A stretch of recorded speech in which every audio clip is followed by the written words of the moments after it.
दोस्तों, जब आप कोई काम कर रहे होते हो और वो काम आपका बिगड़ जाए तो आपके आसपास के लोग क्या कहेंगे?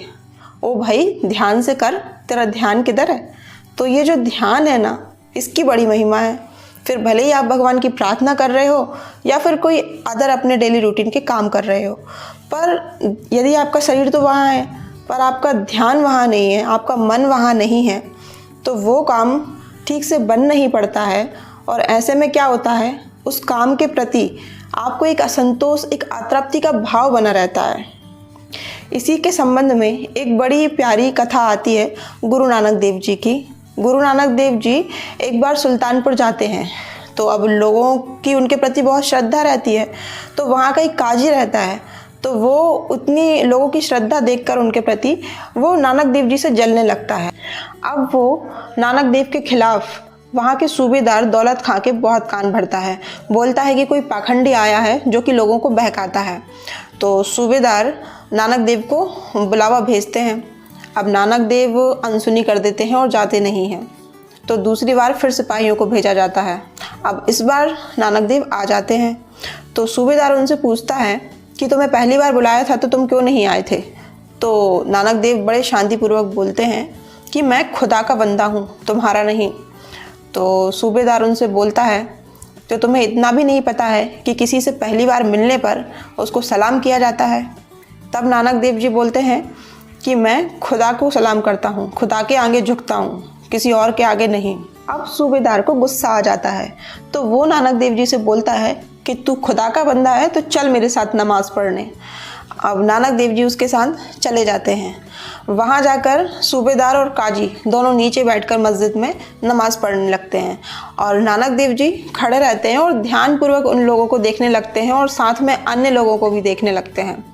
अब सूबेदार जब नमाज़ पढ़कर और फ्री होता है तो नानक देव जी को देखकर और बोलता है कि तुम तो खड़े हुए हो, तुमने नमाज़ क्यों नहीं पढ़ी?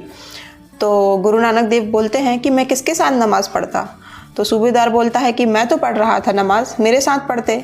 तो इस पे गुरु नानक देव जी हंसते हैं। तब गुरु नानक देव बोलते हैं कि नहीं, बिल्कुल नहीं, आप नमाज नहीं पढ़ रहे थे, आपका मन नमाज में था ही नहीं।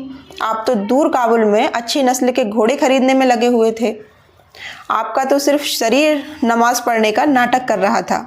तो ये सुनकर उस सूबेदार का गुस्सा एकदम से शांत हो जाता है और वो मन ही मन में बड़ा शर्मिंदा होता है। अच्छा, इसके बाद वो काजी बोलता है कि आप मेरे साथ नमाज़ पढ़ लेते।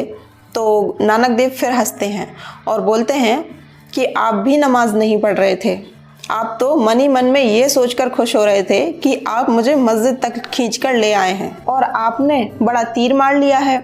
और साथ ही आपका मन आपके घर पर भी था, आप सोच रहे थे कि घर में घोड़ी का बच्चा पास के कुएं में जाकर ना गिर जाए। अब ये सुनकर वो काजी भी बड़ा लज्जित होता है और परेशान होता है। अब काजी और सूबेदार दोनों बहुत शर्मिंदा होते हैं और गुरु नानक देव जी के चरणों में गिरकर उनसे क्षमा मांगने लगते हैं।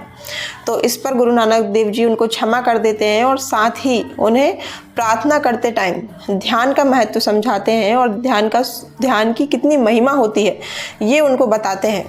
क्योंकि ध्यान के बिना आप जो भी प्रार्थना कर रहे हो या जो भी काम कर रहे हो तो वो सिर्फ एक कर्म कांड बनकर रह जाता है, उससे कोई भी फल आपको नहीं मिलता है। देखिए, शरीर में प्राण होने पर ही उसका महत्व होता है, शरीर से प्राण निकल जाने पर उसका कोई महत्व नहीं होता है, जला दिया जाता है उसे।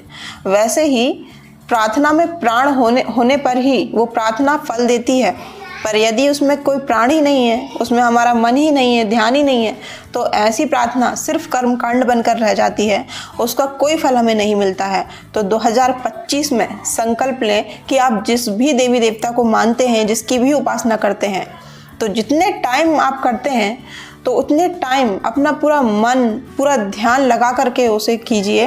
तब देखिए आपके सभी काम कैसे बनते हैं। अच्छा, एक बात और, ध्यान का ना अभ्यास करना पड़ता है, क्योंकि हमारा मन इतना चंचल होता है कि कब एक छोटा सा विचार उसमें आता है और वो हमारे मन को कहाँ से कहाँ ले जाकर खड़ा कर देता है, हमें खुद ही पता नहीं चलता है। तो ध्यान का बड़ा महत्व है, क्योंकि इससे हमें एकाग्रता प्राप्त होती है। तो रोज़ इस साल में ये संकल्प लें कि 10 से 15 मिनट निकाल के और ध्यान करेंगे। आप ध्यान किसी भी चीज़ का कर सकते हो, उगते हुए सूर्य का ध्यान कर सकते हो, अपना सांसों पे ध्यान केंद्रित कर सकते हो, घड़ी की टिक टिक सुन सकते हो। तो ऐसे बहुत सारे अभ्यास होते हैं जिन्हें करके हम अपना मन एकाग्र कर सकते हैं। फिर देखिए एकाग्र मन से किया हुआ कोई भी काम, प्रार्थना कैसे सफल होती है। तो आपको ये जानकारी कैसी लगी मुझे कमेंट कर ज़रूर बताएं और मेरे चैनल को लाइक करें, सब्सक्राइब करें एंड शेयर करें। धन्यवाद।